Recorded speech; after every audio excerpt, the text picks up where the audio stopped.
ये देखिए कपड़ों का ढेर।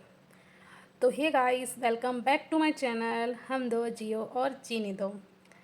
काफ़ी दिनों से कपड़ों का इतना ढेर पड़ा था, तो मैंने सोचा जब मैं आज काम से फ्री हुई कि क्यों ना इनको ठिकाने लगा दिया जाए और इनको सेट कर दिया जाए।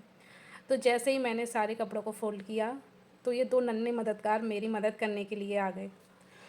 और जब ये आ गए हैं तो बैठेंगे तो नहीं।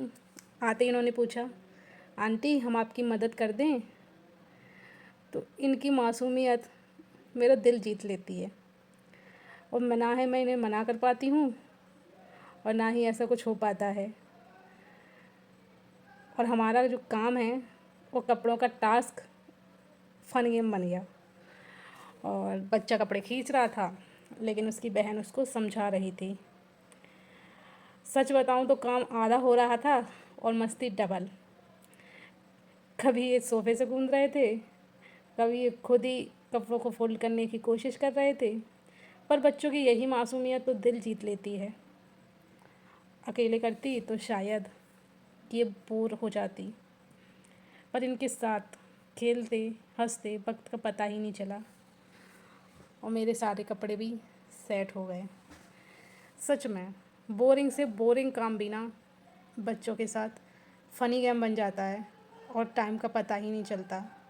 ये दोनों बच्चे अक्सर मेरे पास खेलने आते हैं और मुझे इनके साथ इतना अच्छा लगता है ना, मुझे टाइम का पता ही नहीं चलता।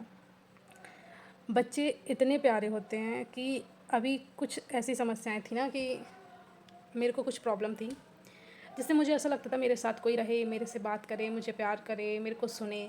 तो उस टाइम पे ना इन बच्चों को नहीं पता कि इनने क्या किया। इनने मुझे इतना हील किया है ना, ये मेरे से प्यार करते हैं, बात करते हैं और मुझे अकेला ही नहीं छोड़ते। और काम करते करते इतनी भारी मजदूरी करने के बाद जाहिर सी बात है कि थकान तो होनी ही थी। तो हम लोग बैठे, फिर बच्चे बोले आंटी भूख लगी है। मैंने पूछा क्या खाना है? तो दोनों ने एक सुर में चिल्ला कर कहा, मैगी। अब बच्चों की फेवरेट और दुनिया की सबसे झटपट बनने वाली चीज़ मैगी ही तो है। तो इनकी भारी डिमांड और कड़ी मेहनत का इनाम देने के लिए हम सब मोर्चा लेके किचन में आ गए। और किचन में आते ही हमारी जो छोटी सेफ हैं, उन्होंने अपनी कमान संभाल ली। वो कहने लगी कि आंटी आज मैं मैगी मैं बनाऊंगी। मैंने भी उसे छोटी मोटी चीज़ों में शामिल कर लिया। देखिए कैसे बड़े ध्यान से वो ये सब काम करने की कोशिश कर रही है। कभी पूछती आंटी कितने पैकेट में मैगी बनेगी, कभी पूछती मैं क्या कर दूँ, कभी मुझे मसाले का पैकेट उठा के देती है, कभी वो पैकेट खोलने का ट्राई करती है। तो मैंने उससे बोला तुम अभी रुको, थोड़ा थोड़ा काम तुम करो, थोड़ा थोड़ा काम मैं करती हूँ। तो बस ऐसे ही हम दोनों सारे अपने काम निपटा रहे थे और बच्चों से बात कर रहे थे। बच्चे जब किचन में काम करते हैं ना, तो उनका कॉन्फिडेंस देखने लायक होता है। वो इतने खुश रहते हैं, उन्हें ऐसा फील होता है कि वो भी कुछ कर सकते हैं या ऐसा कुछ। और बच्चे अक्सर जिद करते हैं जब भी हम काम करते हैं कि हम ये करेंगे, हम वो करेंगे। तो थोड़ी बहुत मदद बच्चों से लेनी चाहिए, बच्चों को मज़ा आता है और साथ में उन्हें आदत भी होती है थोड़ा बहुत काम करने की। तो फिर बस हम अपने ये काम कर ही रहे थे।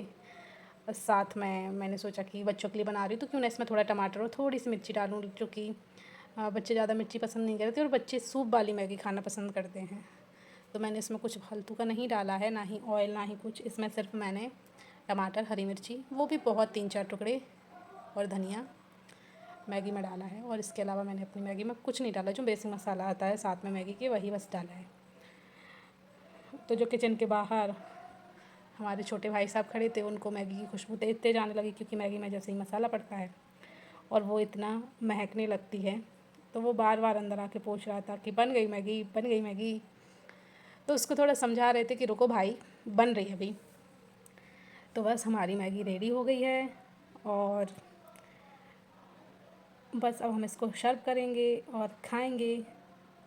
इन बच्चों ने सच में मेरा दिन स्पेशल कर दिया। और आपको हमारा ये घरेलू और प्यारा सा ब्लॉग कैसा लगा? क्या आपके पड़ोस में भी बच्चे रहते हैं? अगर आपके पड़ोस में भी ऐसे प्यारे चुलबुले बच्चे, तो कमेंट में ज़रूर बताएं।